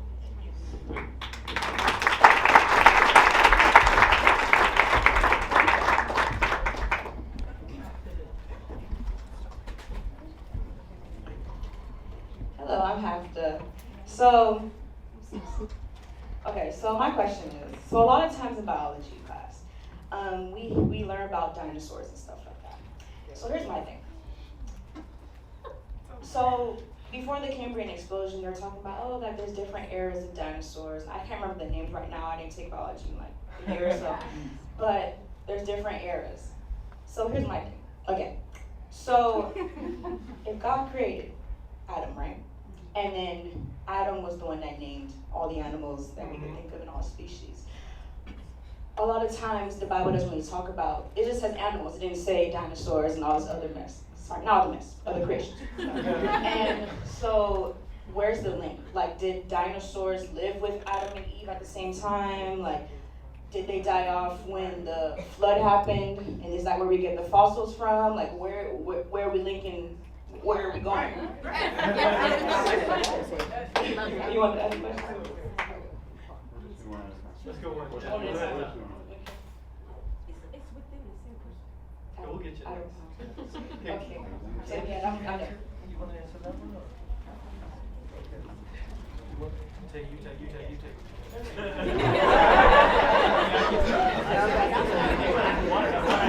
I'll tell you what little bit I know about dinosaurs, and then and now we're kind of maybe, I don't know, off the reservation, but yes, I believe Adam lived with dinosaurs. Everything that was created that you see a fossil of existed. Now, one of the things, people talk about, well, gosh, I mean, there's 17,000 species of beetles alone. How did Adam name all these? It gets back to, I think, what Dr. Dew was saying in terms of like from the Dachshund to the Great Dane. I don't think Adam named 4,000 species of dogs. There was probably a few species of dogs that God created, and then from that we've got this tremendous adaptation. But yes, I believe that Adam lived with the dinosaurs. I think something catastrophic happened to the earth when God had an issue around the time of Noah, and he said he was going to do something that he had never done before. And really what you see in the fossil record is exactly what you'd expect to see if there was a global flood. You'd see millions of dead things trapped in layers of rock, and you could tell just from the pictures, this incredibly preserved fossils in the Cambrian explosion. I mean, something happened like this.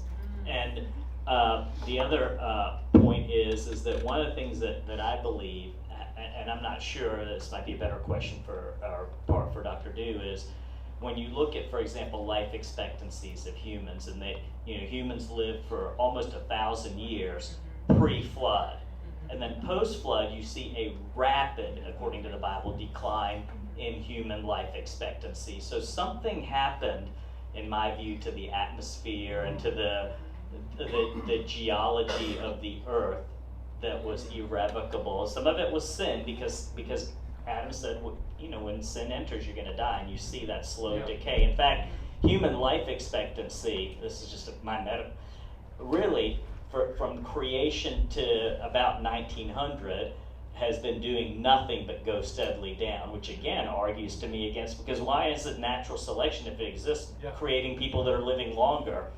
The only thing that has produced some of an uptick in life expectancy over the last 100 years is people like me. No, I'm kidding. but mostly from the evolution, that part of it, life has been decaying. But something happened to the earth that I believe caused the dinosaurs to die out post the flood, and they died out very rapidly. Yeah, I think that was good. I think your question is, did dinosaurs exist? Yes, they did. And I think it's in Job where he talks about behemoth. And the description of the behemoth is very much like a plesiosaur, this ocean-going dinosaur that we have fossils of, and we have quantified they existed. So just because the Bible doesn't talk about everything, it doesn't mean that it wasn't present. So obviously you could, Moses and the people who wrote the Pentateuch didn't go through and tell you everything that God created. But I think it's very obvious it did, and I would agree with Dr. Soni that because of the flood, we see that in the fossil record, that these dinosaurs, and many ocean-going dinosaurs were there, and I think they coexisted with man.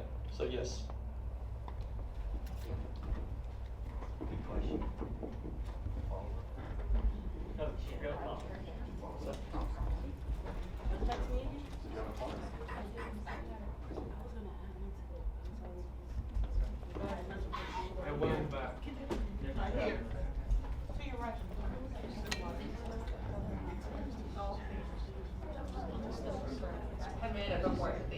But I had a question about, so with creation, in terms of when you look at evolution, they don't seem to have a lot of evidence in the fossil record. They have bits and pieces of dinosaur bones. They don't have missing links or missing,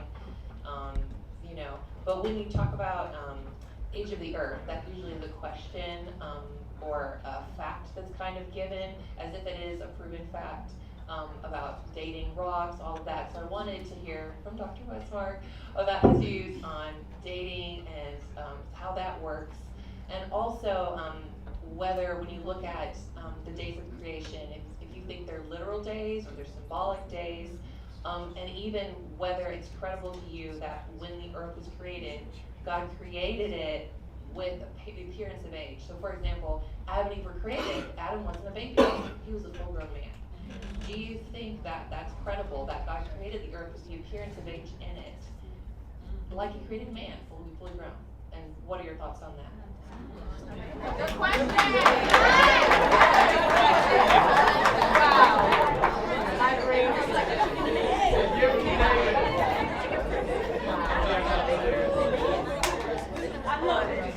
All right, full disclosure to everyone, that was my wife.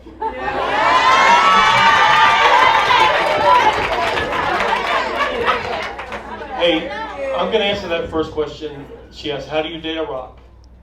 You call up the rock and say, what did you do on Friday night?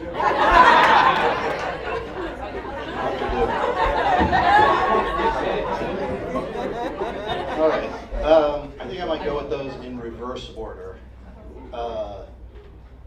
When it comes to could the universe have been created in situ, is what you would call that, just like we see it now, it was just created in place.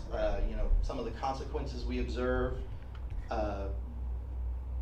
were just created in place, like radioactive rock was created, half decayed, light was already on the way from stars, all that kind of stuff. It is possible. As a scientist, it's incredibly dissatisfying. To move back from that, about the literal days of creation, 7 days, versus now I think we're up to 13.8 billion. I haven't refreshed the dates. That's close. 14 billion. For those who don't know, there's currently a crisis in cosmology because two ways of measuring distances are deviating very strongly. And so we're not actually sure how far things are and therefore how big the universe is. And since we don't know how big it is, we don't exactly know how old it is. You can calculate them using the same thing with general relativity. But the point is, we do live in an age where we have relativity. And what relativity says is that space and time, really, you join them together, you make space-time, are relative to the observer. So where the observer is, what the observer is doing, space and time change.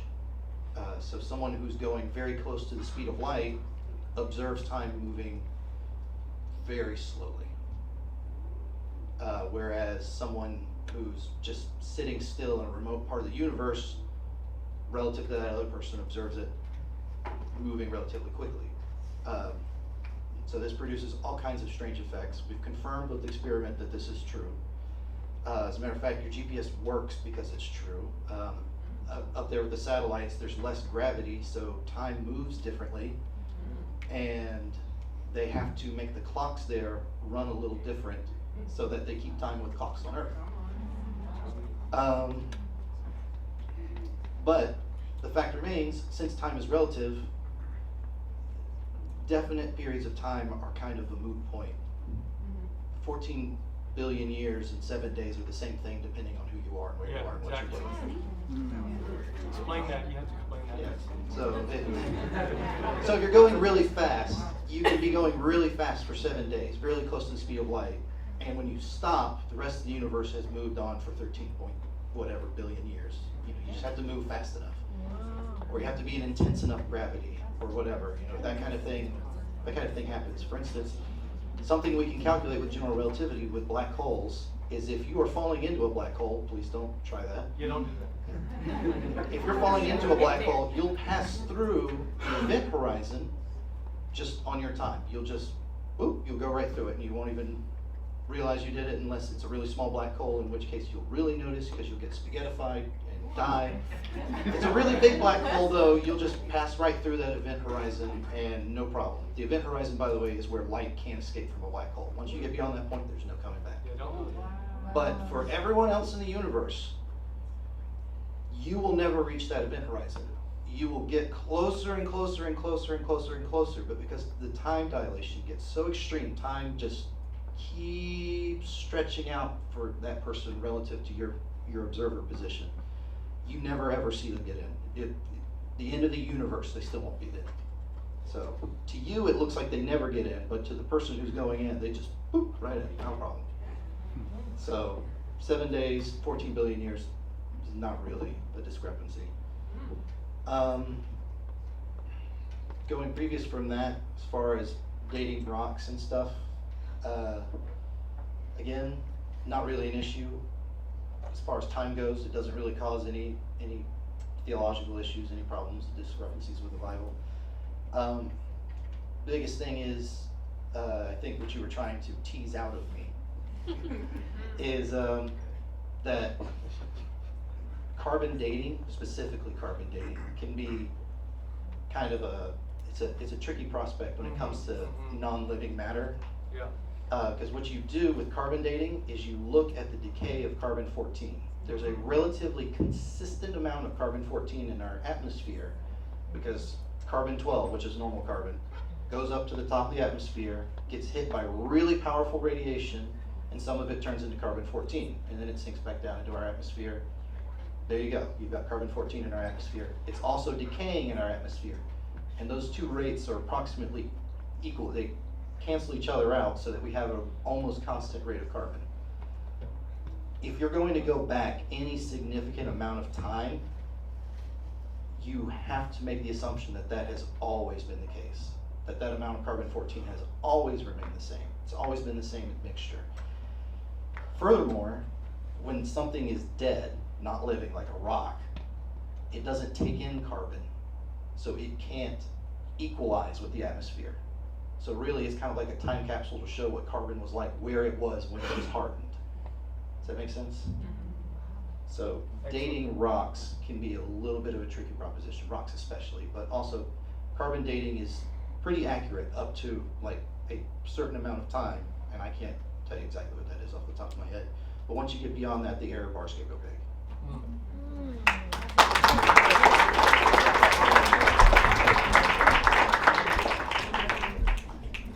Yeah, we have one right there.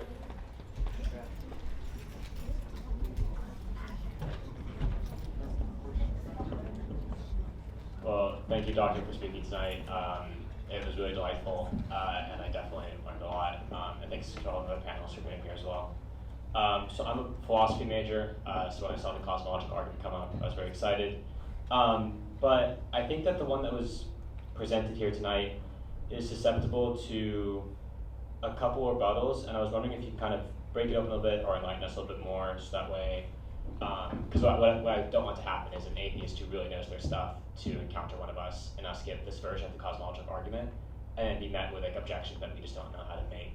So if one of you guys could maybe enlighten us a little bit in how we could handle the objection, like, so we have some creator of the universe, but who's to say like that creator is eternal? So like if we have like David, who is the father, and Charlie, who's the father of Bob, who's the Charlie of Adam, like David, the creator of the universe, could die, right, and Adam could still subsist. So like the chain doesn't necessarily, and so I'm thinking here of like Aristotle and Aquinas, and so maybe if you can name drop those guys.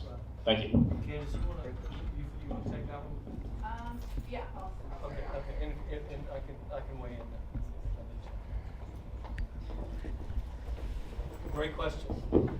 Yeah, thanks so much for your question. I'll just kick this one off real fast, but I will say that when it comes to the hypothesis of theism, right, being the cause of the universe and everything, and it being a deity who is eternal, all-powerful, all of that, that is actually a much more simple explanation for the existence of the universe versus just a finite deity like Zeus, who's just like, Zeus then has his son then who continues on. That actually creates more questions versus when you look at the information that we have present within the universe, and really information that we do have tells us about, like we were saying, the creator, right? So with all of this information, we can look and see, is it more probable that whoever has created this incredible detailed universe that we have, that is ever expanding and just blows my mind every day, right?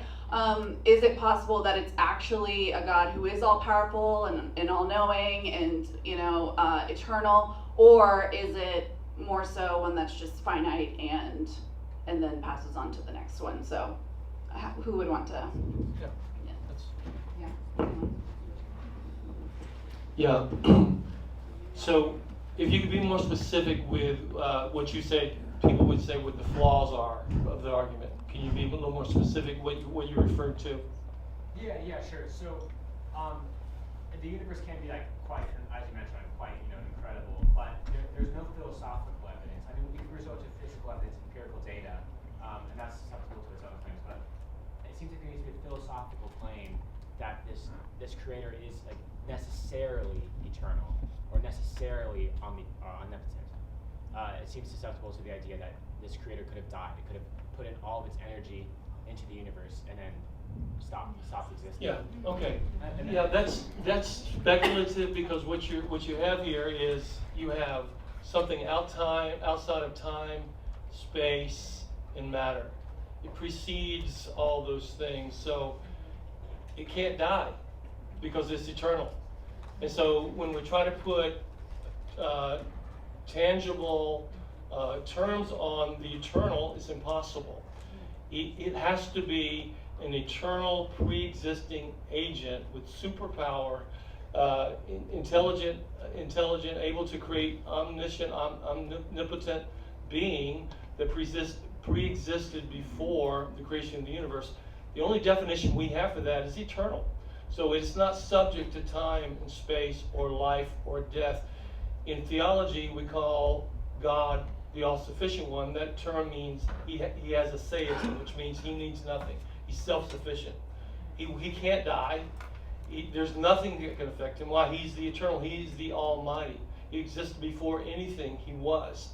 So he transcends everything that we can as humans think of as, you can't think of something living for eternity. Why? Because we just can't think that far.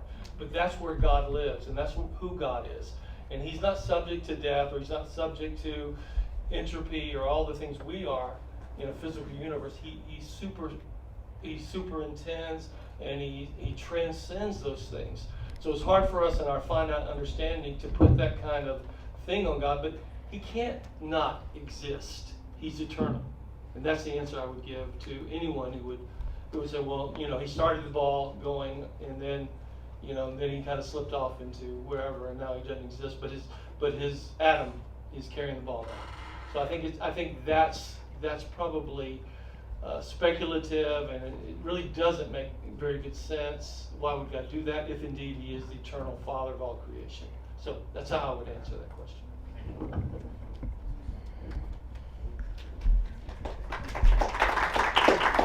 All right, this gives me a very good opportunity to talk about something that I was hoping to get a chance to talk about tonight.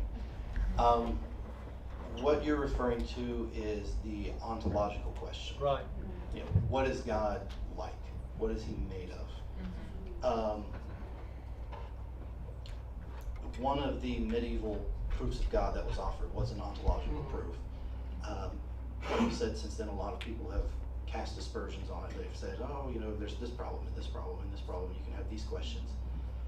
But since 1970, when a mathematician named Gödel, who's a very famous mathematician, he came up with the incompleteness theorem, which, by the way, proves that math can't prove everything. It's a great proof.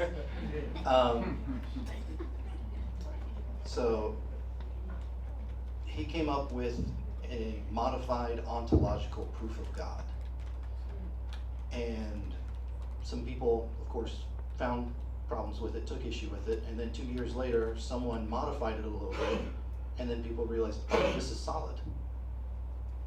And fast forward to just 3 years ago, 2020, at the beginning of 2020, a paper was published where they minimized the assumptions that could be made in this ontological question which basically just says, assume that a godlike being is one that possesses all positive qualities. And being different from yourself, self-difference, is not a positive quality. And it has, I think, 2 other assumptions. And they ran it through an AI that's designed to pick apart modal logic. And the AI came back immediately and said there's necessarily one and only one godlike being. So the ontological argument is settled. There is a godlike being that possesses all positive qualities. Yeah. There necessarily must be. So now claiming that there is not one of those bears the burden of proof, not the other way around. Exactly, good.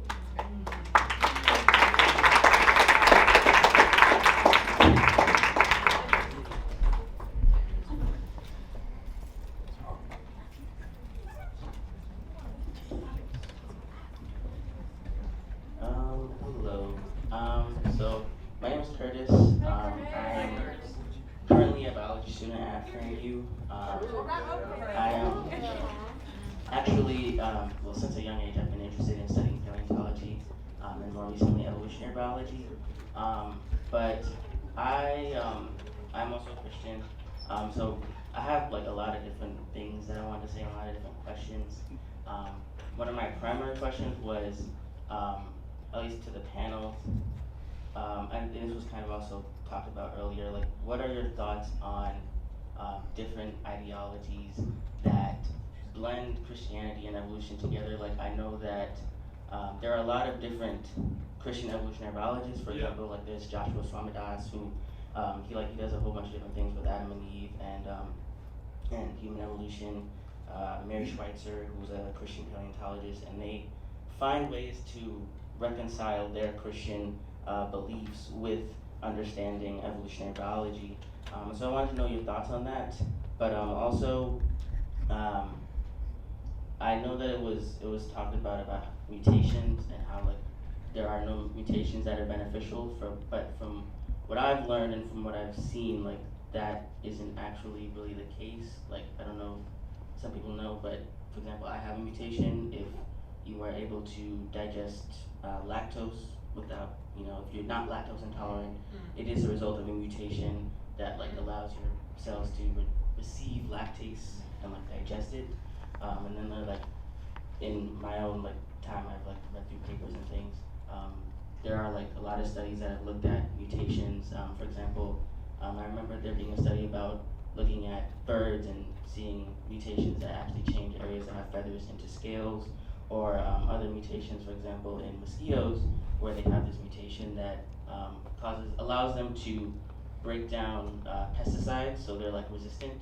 And so that is an example of a beneficial mutation where they're able to survive in this world with a bunch of pesticides because they have this mutation that allows them to break it down. And then there are other mutations. For example, I remember with lizards, they actually was a population of lizards on an island that developed this organ involving cecal valves, which allowed them to eat plants and be herbivorous.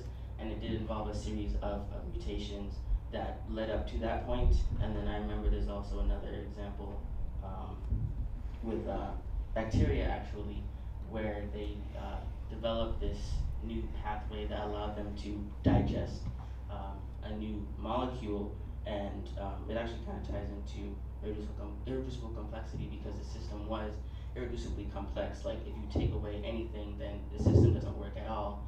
But there is like a documented way of how it evolved, and seeing like you had this first stage of, they developed the ability to mutate really fast, and then they developed this ability to carry this molecule to this place, and they did this in a series of steps, and it happened, but it was like if you take any of the parts and the system doesn't work at all.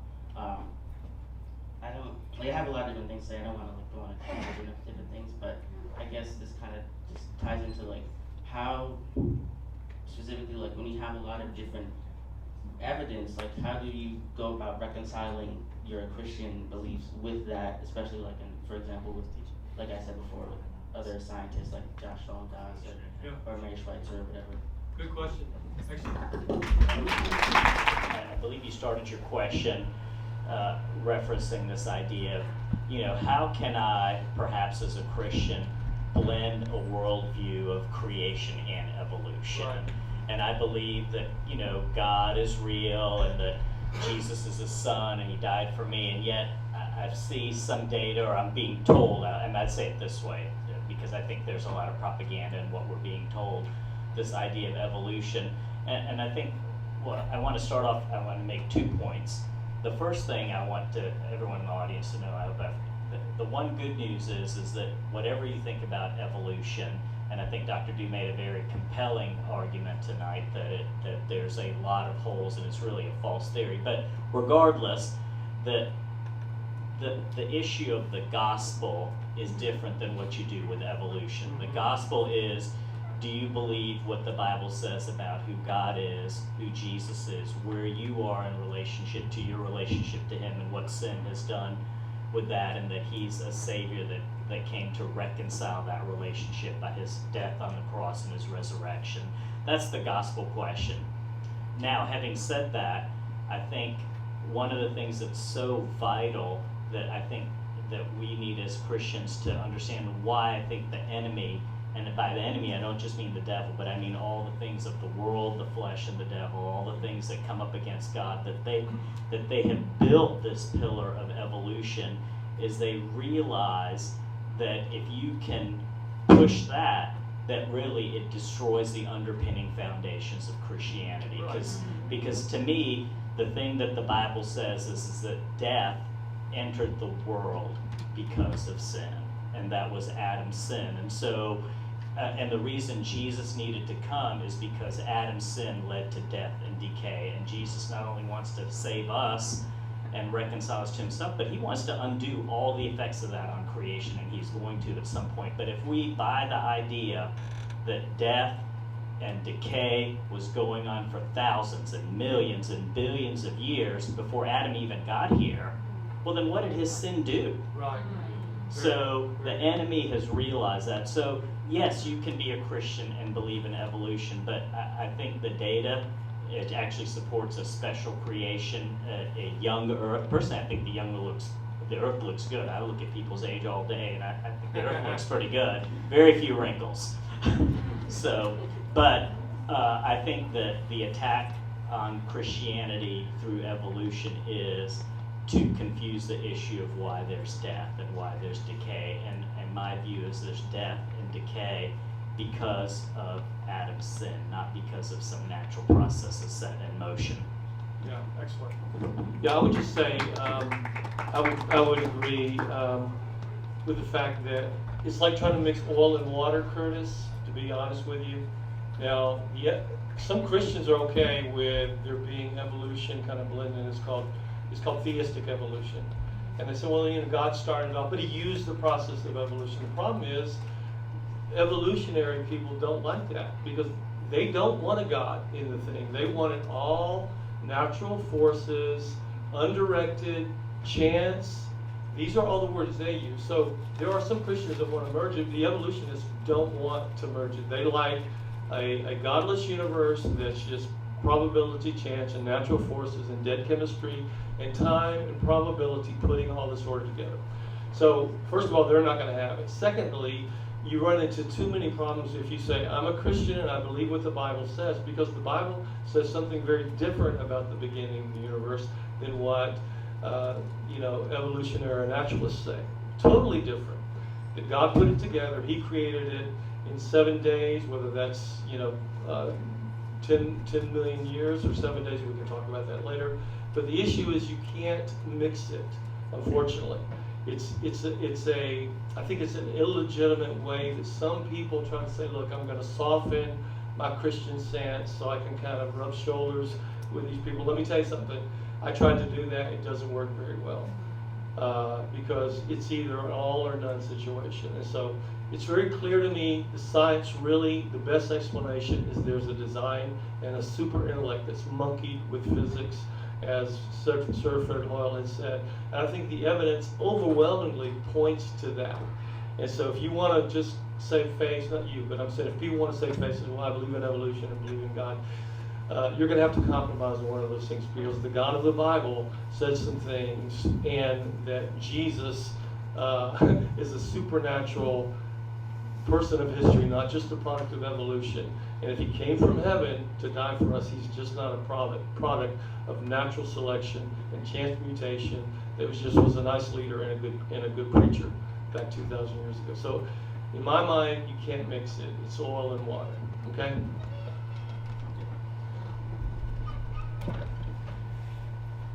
So to address some of the things you were talking about, I was the one who put in the nugget of there are no known beneficial mutations. I believe that was me.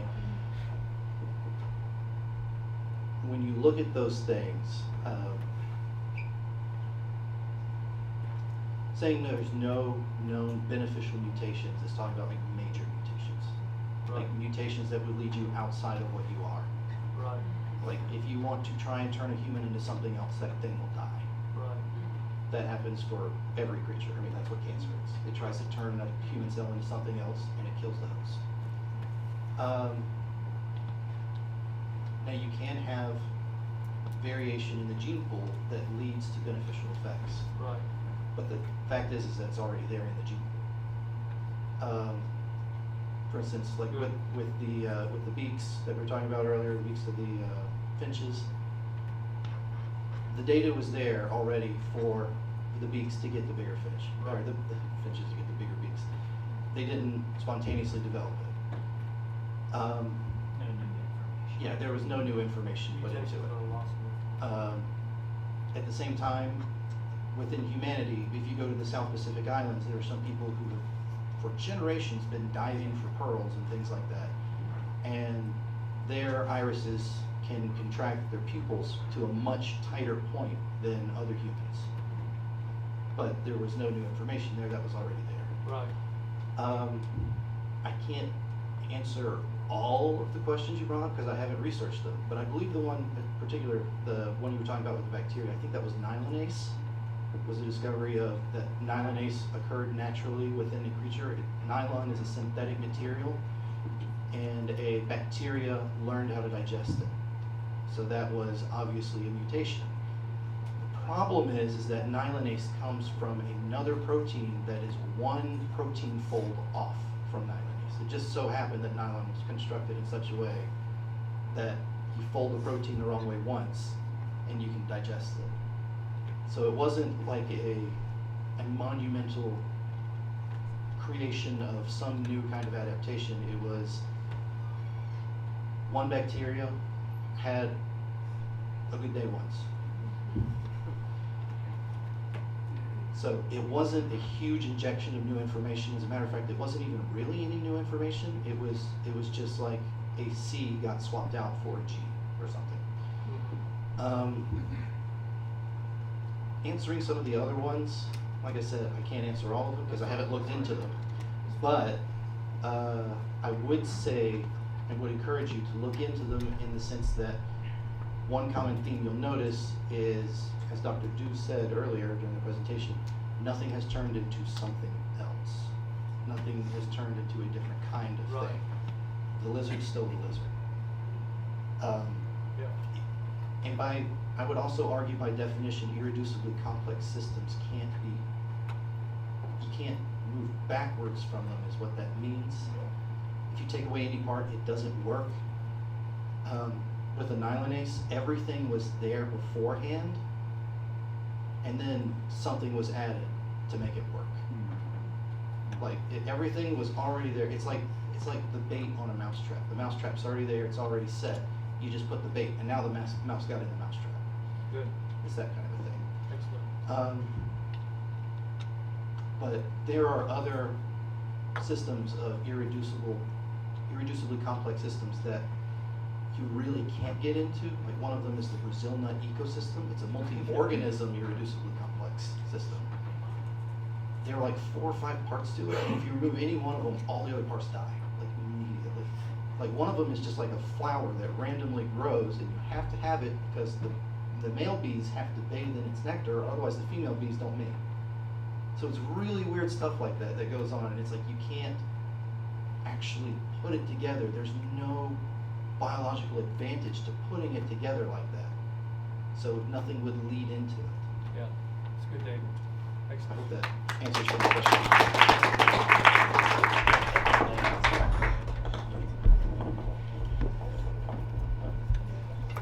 our last question for the. Okay, thank you for putting that up. So I had a question about the Nephilim that are discussed in Genesis 6. So I was wondering what your take is on that, because I have heard of different remains that have been found, but at the same time, those are not talked about and they're not presented as like proof of the Bible, kind of like what you were talking about earlier. Like, it's like they try to remove any basis that the Bible is true. But at the same time, Darwinian evolution is presented as a fact when there's all these gaps that we explored. So I was wondering if you could talk a little bit about that. Yes, you want to address that? It's the Nephilim. Mentioned in the Bible. In Genesis 6. Yeah, in Genesis. Yeah, I can. Do you want? Okay, I can. Okay. Nephilim were a race of people who were giants in the Bible, and that is probably normal because there is a disease. I'm trying to remember the disease. Yeah, gigantism. That's it. Thank you. Where people inherit certain growth hormones that cause them to be, really large, and they have, real demonstrative features, and they look like Cro-Magnon man or something, but they're very, very, very tall. So from the description of these people, they were not some mutation in the sense that they were a new kind of Homo sapien or some kind of Homo habilis emerging out of humans, but they were humans, fully human, yet they had this defect or this genetic condition which caused them to be giants, kind of like Andre the Giant. Remember him? He had that disease. There were a group of people who could have that. So that's what I would answer these people, that they weren't just this branching group of new humanoids that were going off, but they were human, fully human, and had just this disease of gigantism that they had. So that's how I would answer that. I think you covered it perfect. I think there's that's a controversial area. Different people have different interpretations. I certainly think that's one explanation, and but it was not evolution.